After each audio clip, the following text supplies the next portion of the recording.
Hello again there, folks. Thank you very much for stumbling your way back to my channel. I'm the Lone Adventurer, and today we're going to be taking a look at a little stack of games very much in the spirit of this channel. These are, I'm going to say, micro dungeon delving games. If these are the sort of games that you want to know more about, first of all, watch this video. You're here, you might as well watch the video. But after that, a number of these games are games that I have done playthroughs for on this channel.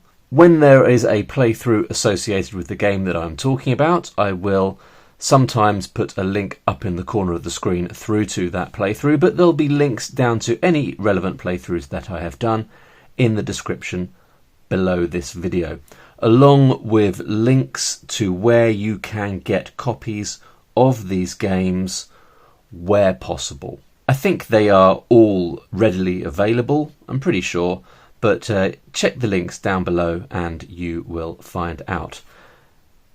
In addition to that, you might want to consider subscribing to my channel, because where there are not playthroughs of these games available, there is a decent chance that there will be a playthrough coming very soon. And in fact, there are 2 games in this pile that I'm going to be doing playthroughs for very, very soon.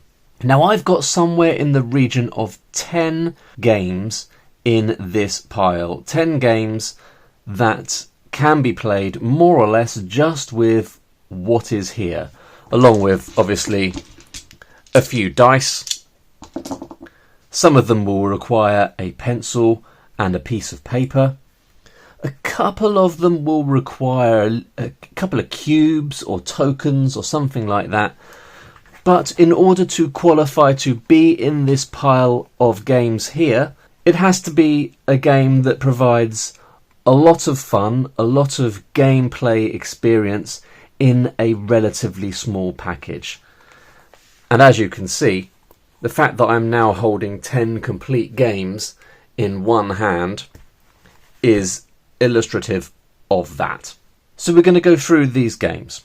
Some of these games are card-based games, so they are games that are played by laying a few cards on your table or wherever you happen to be playing, and some of them are pencil and paper games. So you have a small booklet, and that booklet explains how you play the game and gives you the flavour, the detail of the world in which the game is set. None of these booklets are great big chunky things.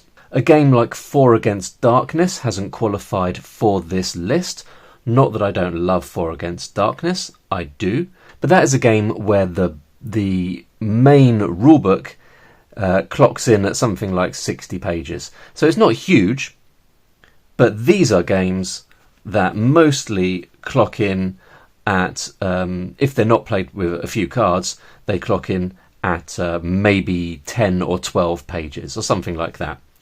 They're small games. That's the point. That's what I'm trying to say. These are small games, and they all provide a dungeon delving experience. So an experience where you take a character, a single character, I think in all instances, most instances, you take that single character into a location that is fraught with danger in order to achieve some kind of goal.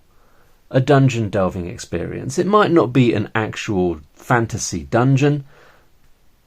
At least one of these games is set in a cyberpunk future, for example, but you're still going into that one location and you're essentially having the same kind of experience. So with all that waffle out of the way, and actually it was quite a bit of waffle, I apologise for that, let's move this stack of games to one side and start going through them one at a time. Tin Helm. This is a game from Jason Glover, and long-time subscribers to my channel will know that I'm a fan of Jason Glover's games. Probably a few of his games could have justifiably been featured on this list, so this one is really here to represent all of the others, and I think probably this is the one that most purely represents a dungeon delving game in Jason's catalogue. So in this little tin we get some cubes and dice, so everything that you need to play is in this tin, which makes it unique on this list in that you can pick up this tin and you have everything that you need to play the game. So it's super easy to throw into a bag, and indeed I have taken it on a couple of holidays for that very reason. So in this game you run through these locations. This is the dungeon deck, and at each location these symbols tell you what you encounter there. So in the quarters, for example, if you were to draw this card to go with it, you would face some dark rats and you would find some treasure, a shard. So the dark rats you would have to look for in this enemy deck. There they are. And for the shard you would look in this loot deck. Where's the shard? Alright, I don't really know what I've done with the shard, if indeed I ever had that. But otherwise, you've got your potion, a turnip, a gill net, a shield and a sword, various bits of loot that you can find. You have some races, a whole bunch of races.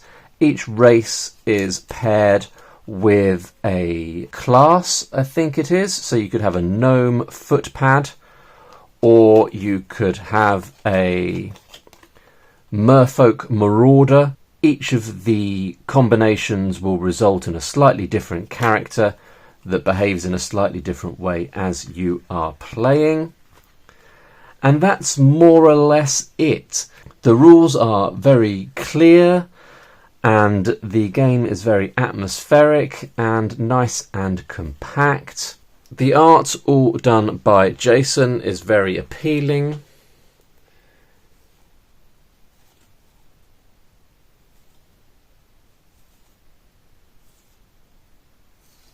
And it provides a dungeon delve in a tin. So there you have it. That is Tin Helm.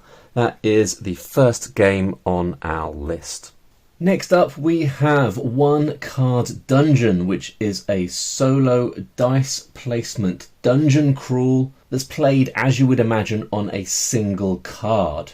As you're playing this game, you go through 12 different levels of the dungeon. Each level, even though it's on a single card, is slightly different, and those differences are achieved by setting the game up slightly differently. You have a character that gives you a special ability. This adds a little bit more variety to the game. We've got a rogue, a cleric, a barbarian, a wizard, and yes, on the back we've got a paladin, a ranger, a necromancer, and a knight. I think what I've got here is the base game plus the expansion, so I think some of those characters come with the expansion. We have got slightly different dungeon setups on the other side and on this card here. So there's 2 cards that you can choose from, or 4 different dungeon designs and 8 different characters, so you have a bit of variety there. Now this is a game that is played with dice rather than having tokens that you move around representing you and the enemy. You have dice, so if you have an enemy there and an enemy there, you would represent them with dice, and the number that is on the top of each die is the amount of health that enemy has, and then you would be represented by a different colour die. You use some more die that you place below the board here to represent your different stats, which are speed, attack, defense, and your range. And it's sort of a tactical game where you're moving around this area. So where most of the games on this list don't imagine the space within each room that you are.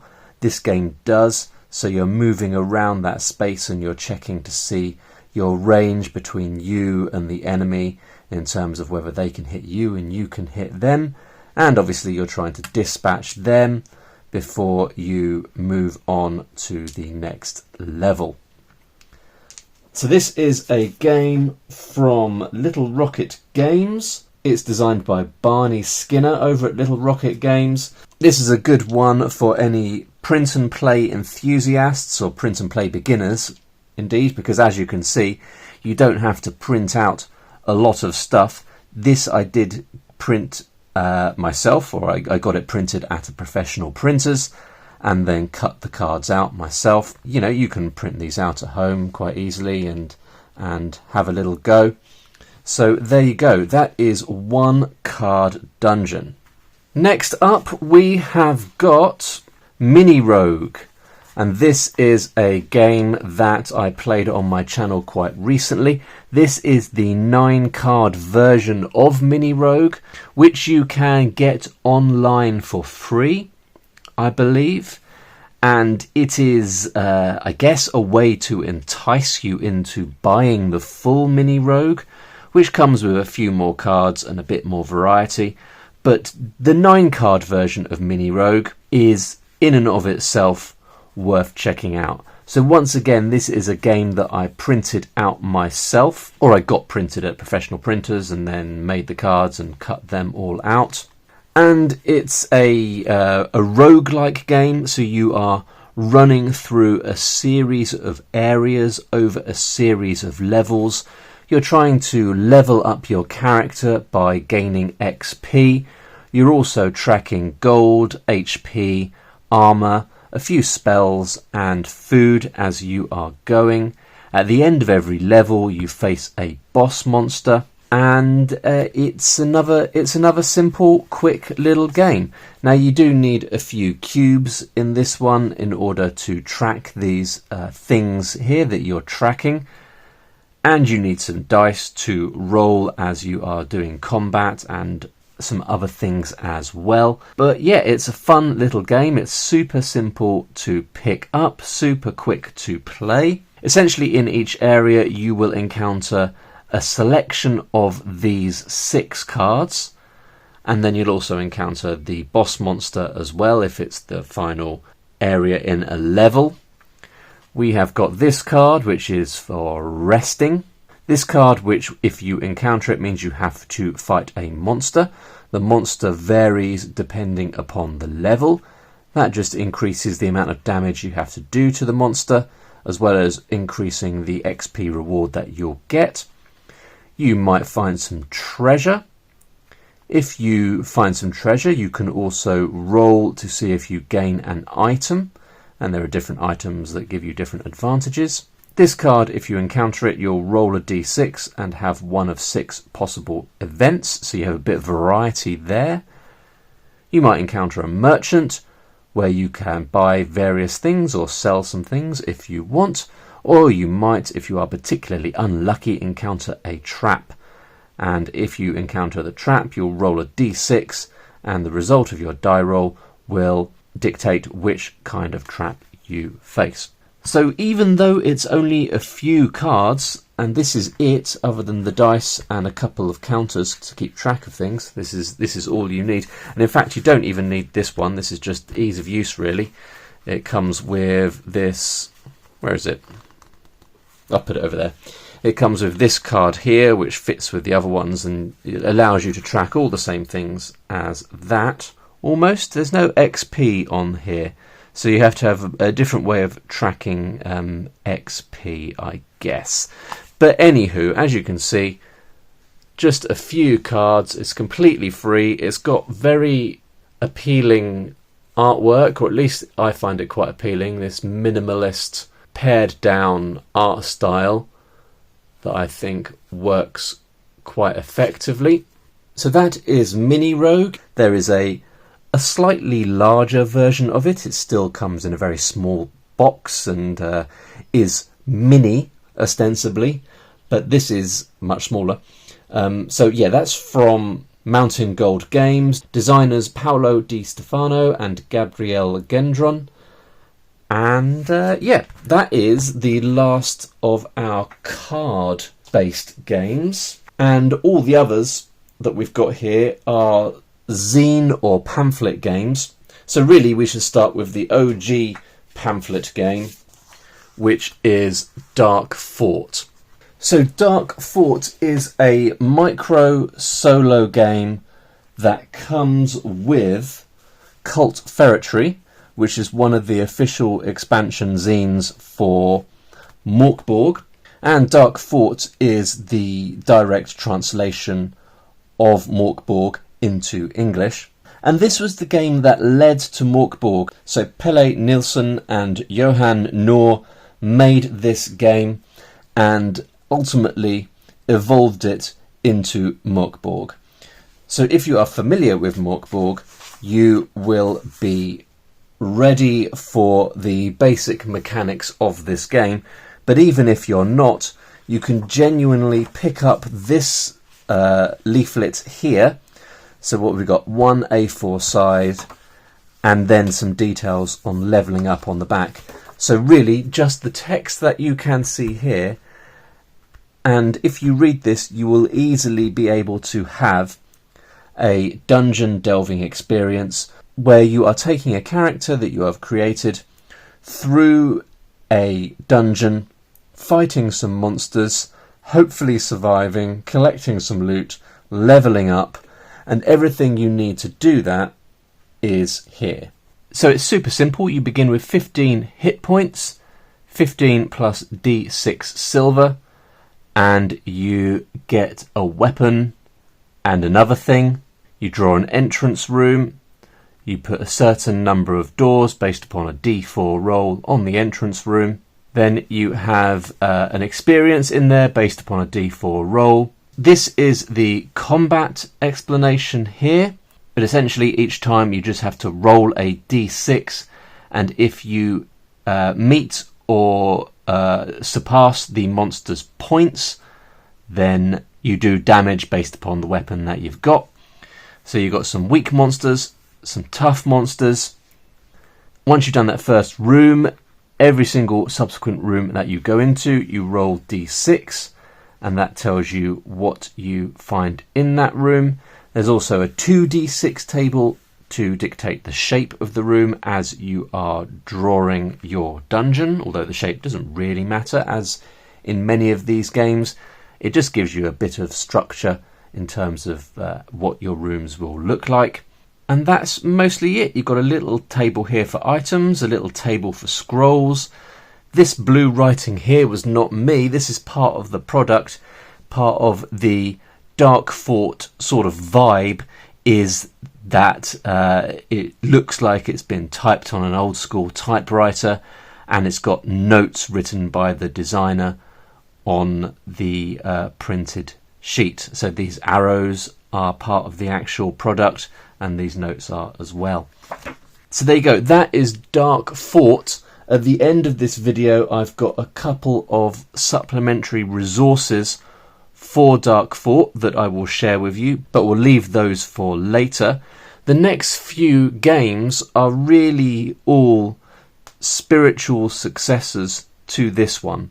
The number of games out there that use Dark Fort as a template is gradually increasing. I have been trying to hunt some of these games out, partly because I'm interested in how those games adapt to the mechanics of Dark Fort and sort of build on them, but also because any game that's based on Dark Fort is going to be immediately very accessible and easy to get into, and that's something I quite like in my games. So after Dark Fort, next up we've got Corny Gron, which is a game from Jacob Skrzynski with artwork by Alicia Wisniewska,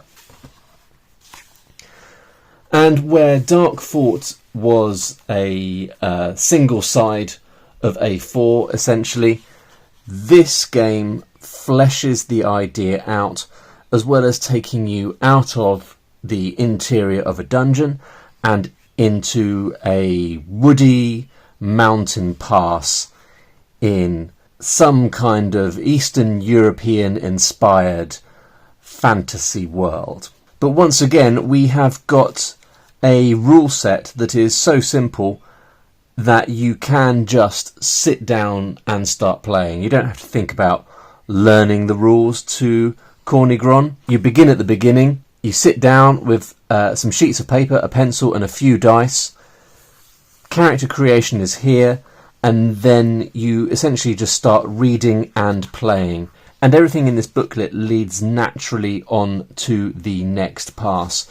So once you've done your character creation, you've read a small amount of explanation about how the game is going to go, then you roll a 4-sided dice to establish the nature of the mountain pass where you are starting. So if you roll a 1, you have a highwayman's hideout, and you find an object buried by the highwayman, and you turn to page 15 to work out what it is. If you roll a 2, you start at a vermin ridge. You resolve an encounter with a scanty enemy. That's an easier enemy. There's 2 levels of enemies. 3, you're at the bottom of a cliff. You find a scroll on the body of a dead young shepherd. Or if you roll a 4, then there's not much of anything. So you roll up that location, you roll up how many onward paths there are, and then you turn to the next place. And this is the main sort of table where you roll to see what you will encounter in each subsequent location. So you roll 2d6, 2 6-sided dice, and then based upon that roll, you'll be directed to other pages in this book. We've got a page explaining enemies here and how to fight them, so a small amount of additional rules there. These are the enemies. Then you have encounters that you have in caves, some trading that you can do, a bit more detail at a sort of a final location, Milord's Manor, or one of 2 final locations, because you also have Peak Black, a bit of details on character advancement, and that is it. But once again, you've got a game here that revolves around you mapping out a location and having encounters in each of those locations, and everything you need for that dungeon delve is located in this zine. And it's very visually appealing. You can get this online. You can buy physical copies such as the one that I've got here, or you can download a PDF and print out your own copy, which I did myself prior to getting this physical copy. And it's got some nice woodcut style artwork in it. Yeah, that's Corny Gron, another game. And when I say it's based on Dark Fort, I mean that quite closely. Like, the mechanics of the game are very much virtually exactly the same as Dark Fort. The designer has just taken that model and expanded on it. So that's Corny Gron. Next up in the games inspired by Dark Fort, we have Saor, and this is another minimal game. As you can see, it's visually a little bit different, very sort of in-your-face, punky, colourful graphics. But as with the Dark Fort model, you read some instructions, very few instructions, and then you just sort of follow through setting up your dungeon delve, and then you're pretty much straight into it. This game is obviously a slightly different setting. This is a cyberpunk set game. It's a little different in that you're not mapping the locations yourself. Once you've established your character, you roll a d6 to work out which location your character is having to go into. You roll another d6 to work out which threat you will face in that location. I think it's a d6 for a type of trap you'll face, a d6 for a type of vault, or a type of item that you'll find in the vault, or something like that, or a d6 for the NPC that you might encounter. I think maybe you roll those while you're playing. But anyway, based on the d6 that you've rolled for your location, that will dictate which of these locations you go into. And each location has a pre-established layout, along with a unique set of threats that you will face in that location. So each location is a little bit different. So once again, you've got a game with a bare minimum of rules. You can sit down and read the very few sections of rules that you have in here in probably 5 minutes. I would say 5 minutes of reading and you are up and running. This game is more designed for a sequence of shorter delves. As I said, you're not mapping the locations out yourself, so it plays a little bit quicker, a little bit smoother perhaps, and the expectation is that you'll definitely have a series of delves. Each delve you'll have an opportunity to complete a gig, like a job that you've been given to go into that location to complete. If you complete that job, you get some credits. In between delves, you can rest, you can go to a shop and upgrade some gear before you go into the next one, and then it's sort of a rinse and repeat. And the idea is that you're trying to buy yourself a nice flat so that you can get out from underneath your tyrannous landlord, and the flat's going to cost you 100 credits. So between each gig you're trying to balance out upgrading your stuff, resting as much as you can, but also putting some credits aside so that you can work towards that ultimate target of 100 credits. So that's a cool little game. That is from Dungeon Havoc. You can pick up physical copies quite cheaply for this one at dungeonhavoc.com/CY. I believe he ships internationally. Don't quote me on that, but certainly shipping is very cheap given how small the game is. But you can also get a PDF copy of it, I think. I'm not sure about that, but it's certainly one that's worth checking out. Also based on the Dark Fort model, in terms of the game mechanics and how the fighting works. Don't know why I've opened that up again. Yeah, so that is our penultimate game based on Dark Fort. We've got one more coming, and that is, where have I put it? And that is Enter the Dismal Array. And this is a game that I came across quite recently. It is written by Scott MacDonald, with pictures and layout by Matthew Myslinski. Just seeing if there is a company name there, not that I can see. But this is a game, again, that is essentially a mutated, expanded, adapted version of Dark Fort. It is brought out in tandem with a larger, more traditional tabletop role-playing game intended for group play called Wasteland Degenerates, and that is a game that I know Scott is currently developing and will be coming to a crowdfunding site near you in the not too distant future, or depending upon when you're watching this video, maybe it's a game that already exists. But obviously Scott saw the way that Dark Fort complements Morkborg and thought that he might try a similar thing with his game Wasteland Degenerates, which is an adaptation of Cyborg, I believe, which is an adaptation of Morkborg, and he thought he'd release a small solo game in tandem with that. And that's what he's done, and that is what Enter the Dismal Armory is. So this is a game that I printed myself. I found it on itch.io. It's pay what you want. It is, wait for it, 3 sheets of A4, 3 double-sided sheets of A4 that I've just folded in half like a magician, and that has given me this zine. So it is a total of 12 pages, and it really is, I know I've said this about the last couple of games, but it is just a borderline straightforward remake or reimagining of Dark Fort. At every level of the game, there is a little bit more.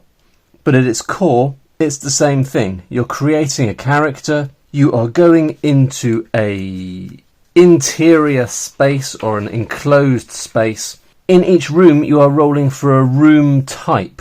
So there's a little bit of variety there. It's not just the shape of the room, although they do give you some indication of the size of the room. There is also modifiers to how the game plays based upon the kind of room that you're going into. So for example, if you're going into a laboratory, you may attempt a knowledge test once to get +1 to scavenging.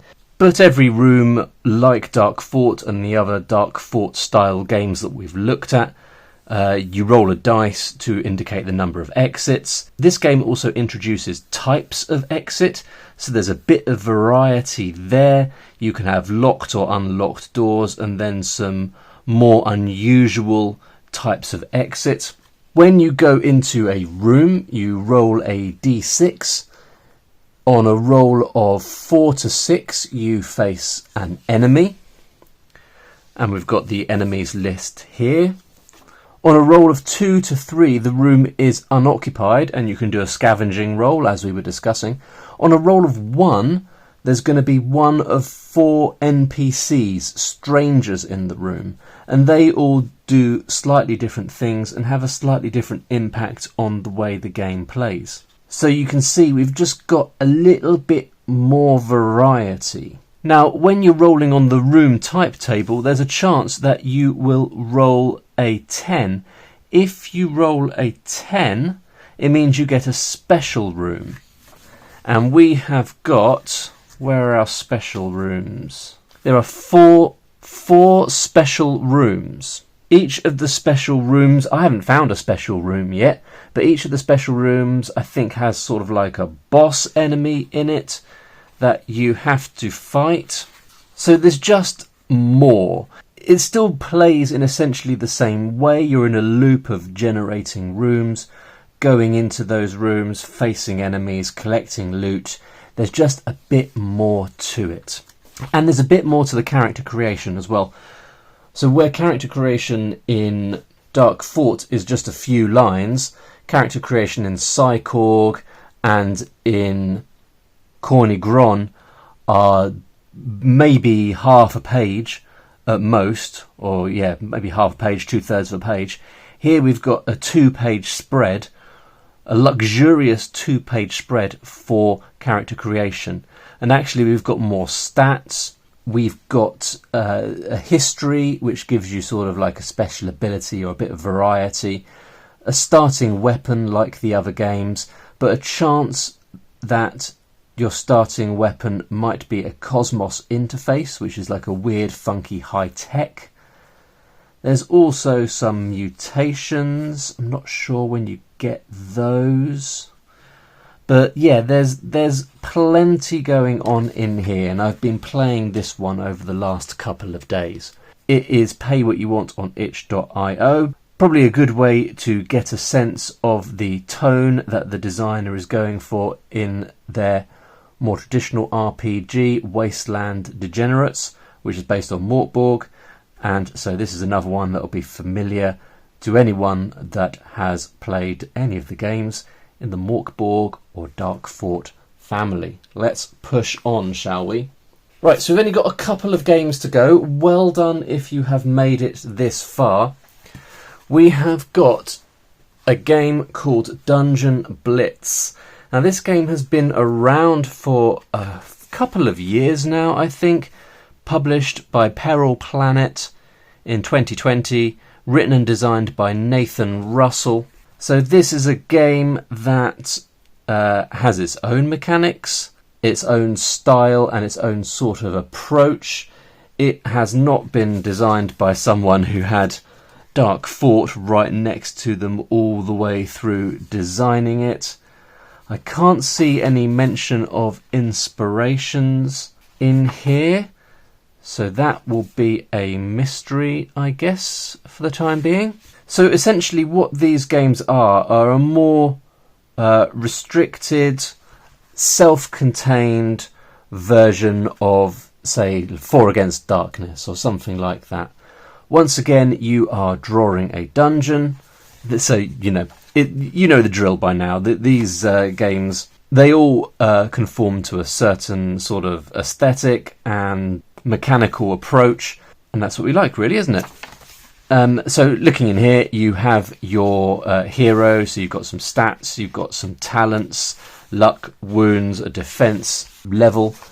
You have some gear, some armor, some rules on how to do checks. So in this game, to make a check, you roll a 2d6, you add a stat, maybe some other modifiers, and you're aiming to equal or roll greater than a target number. And then you are exploring a dungeon or a place, and each of the books in this series, and there are 3, is different. So you have the Den of the Goblins, you have the Catacombs of Chaos, and then you have the third one, which I am drawing a blank on right now, but the third one is the one that I have done a video series for. That was a little while ago now, but I will pop a link in the description down below. And so, yeah, you're moving around the location and you're mapping the location as you go. There's a little bit of instructions about how you map your dungeon, but really you just sort of map it out and do it in a logical way. So you can see the rules in this game are a little bit more spread out, a little bit more clearly explained perhaps. Like these Dark Fort games that I have introduced to you today, they are very easy to pick up, but perhaps they expect you to be a little bit more aware of how these sort of games are supposed to be played. These games, the Dungeon Blitz games, very much lay everything out for you. And they're all built around a single adventure. And the adventure here is starting on page 13, out of a total of like 22, 23 pages. You have a little introduction. You have some encounters that may happen on the way to the main location. You've got some details of an entrance room, and then you have a really cool table, a D66 table. So you roll 2 dice. You need to, preferably 2 different dice, so you know which is your 1s and which is your 10s. So if we say the 10s is the red dice, we've rolled a 32, and you'd look it up, 32, and it tells you all about that room. This filthy chamber is locked. Target number 9, you've got to succeed at getting through the door there before you can get in, by the looks of things. There is 1 exit and 2 orcs. So it tells you everything you need to know about the room. If you were to roll 32 again, then you, I think you either re-roll or you look to the next location. I guess you can do either probably. And so as you're going, you tick the rooms off and you only experience each room once. So I guess it gives you quite a structured, interesting experience. It's less randomized than the other games we've looked at so far, but maybe more thought has gone into adding variety and adding surprises into various rooms. You've got some monster details, a treasure table, special treasure table, and then you have a final encounter. And I think it becomes clear how you trigger that final encounter as you are exploring the rooms. And then once you're done with this particular book, you can potentially level up your hero. And then there is a little on-the-road encounter table of things that can happen between this dungeon and the next one. So there's some instructions on what you do before the next dungeon, and then you can take your hero, once they've survived the Den of Goblins, into the Catacomb of Chaos, or into the other one that I've forgotten about. Actually, maybe I should just find that. Here you go, here is the third one, or the first one really. It's exactly the same size as the other 2, I just accidentally printed this one too large. And this is one that you can get for free, I'm pretty sure, last time I checked, on Drive-Thru RPG. So if you want to try this series out, you can do so for free with Blood Castle, the first in the series of the Dungeon Blitz books. Onwards, and we're going to have a quick look at a game called Beneath the Dungeon Floor. And this is another one that I've played on the channel already. Here is the adventure that I played on the channel. There's the little map, and over the back I've got some notes of the different rooms we went into as we were exploring. Beneath the Dungeon Floor is another one where you are drawing a dungeon as you are going. I guess you are playing a solo character. I can't quite remember if it's a solo or a party. Yeah, it's a party. So you're taking a party of characters in. So I think actually it's the only game in this video where you're not taking a single character into the adventure. So this is a game from Hodag RPG, quite a prolific game designer and artist. I follow Hodag on Instagram as well and really enjoy all of the art that they produce.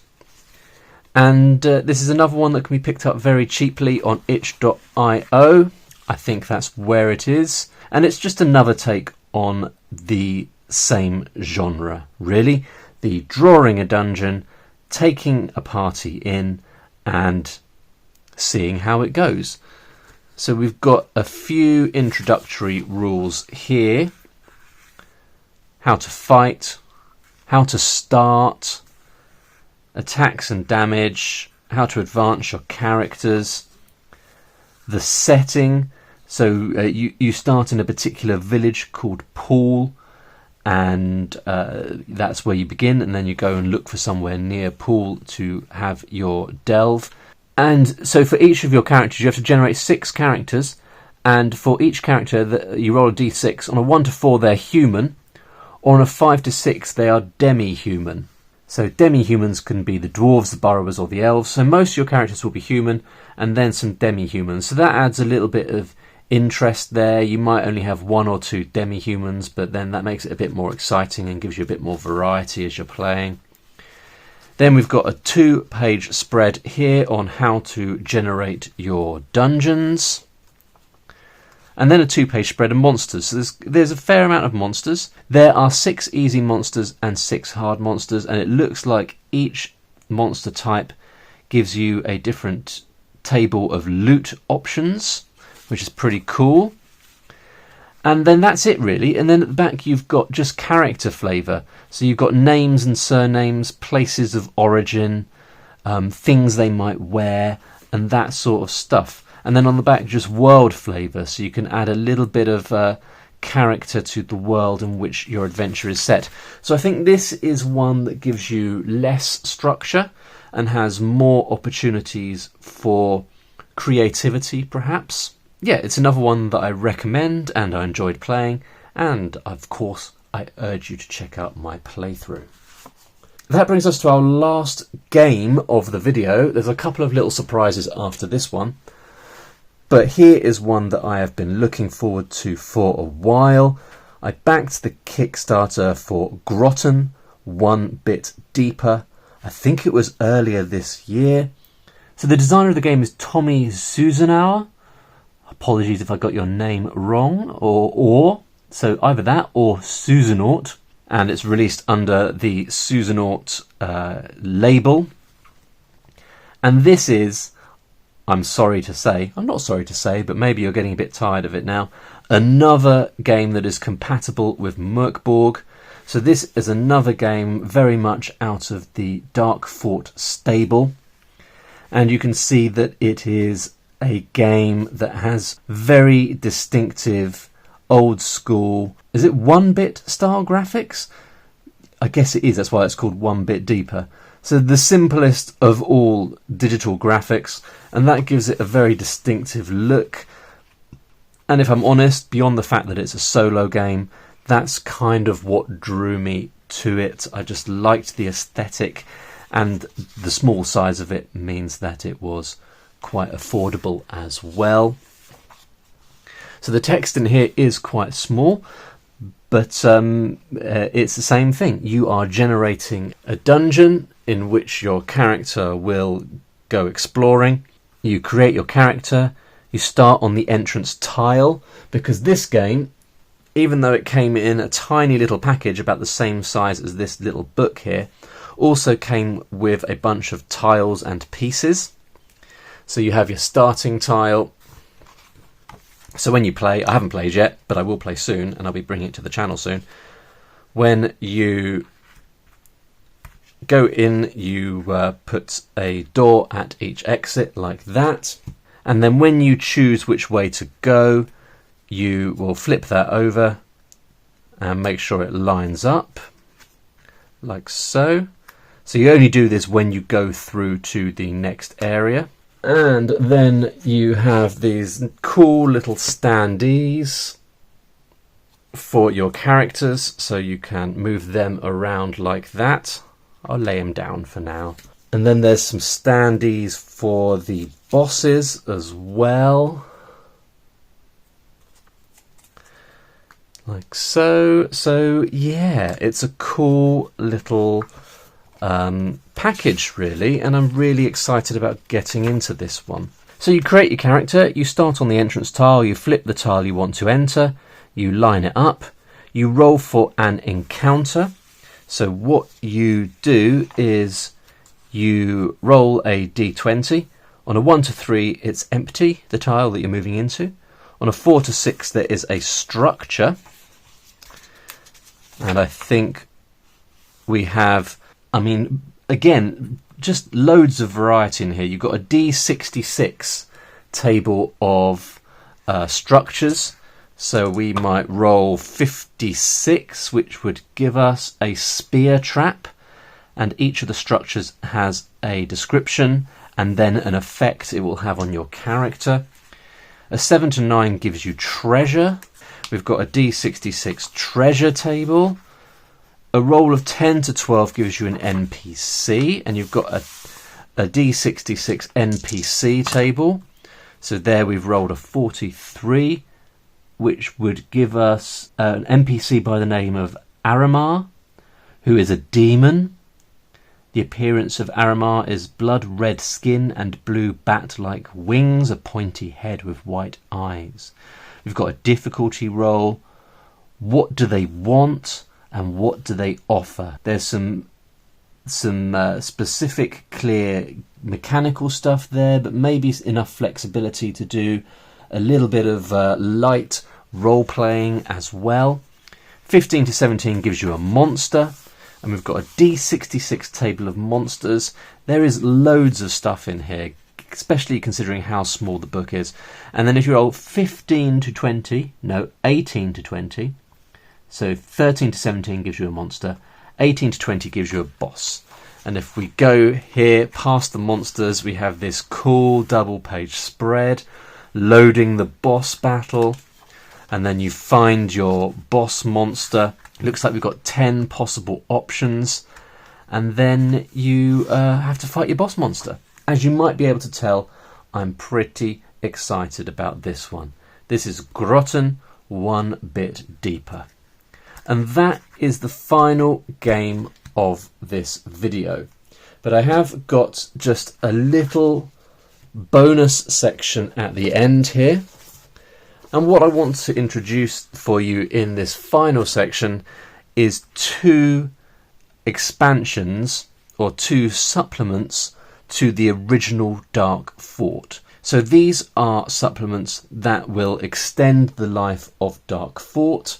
If you remember, the original Dark Fort is a very pared down minimalistic game. So these add some more. Oh, what's that? Oh, there's another one. Oh no, I'd forgotten I had that. This is a Dark Fort style game called The Abyss, which is from Helm's. Apologies if I haven't got that right, but I'd almost forgotten about this one.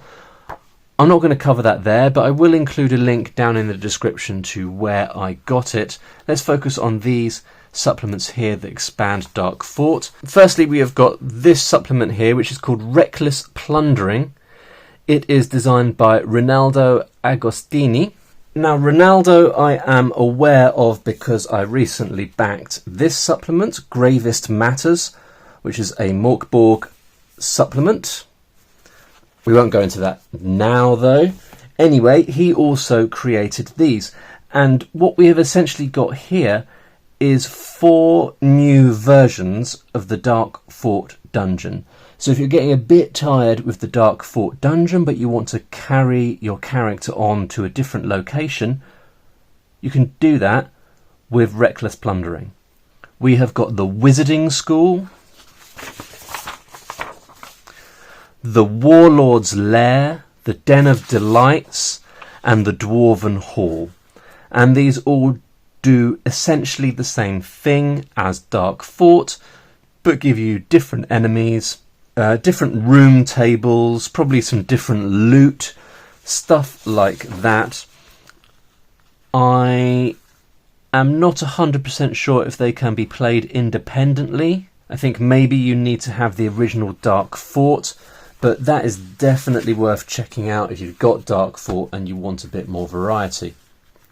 Next up we have got Knight's Blood, which is a Dark Fort mini hack, and it is designed by Castle Grief, who designed an RPG that can be played by 1 or more players called Cal Arath. And this is essentially a way of expanding Dark Fort into a slightly more campaign-driven game. So we have got 2 pages here written by hand. Essentially, you start in Dark Fort, which is Dark Fort. You keep going until you die or you defeat your first tough monster. Then you roll to move on to the next dungeon. You roll to see the number of days. You can use the Ferretry travel tables. So that Ferretry is the Morkborg supplement. That's got some travel tables in it, or you can probably devise your own overland travel approach. Then you get to the next dungeon and you do that and you repeat. You've got some optional levelling rules over here, and you've got some overland encounters that you can have. So there you go. That's just a little bit of bonus content there for Dark Fort. And I hope you enjoyed this video. If you are somehow still watching and you haven't seen the playthroughs of any of these games, have a look down below and you might find one you want to watch. All the links are in the description, folks, for where you can check these games out yourself. Thanks very much for watching, and I will see you in the next one. Bye for now.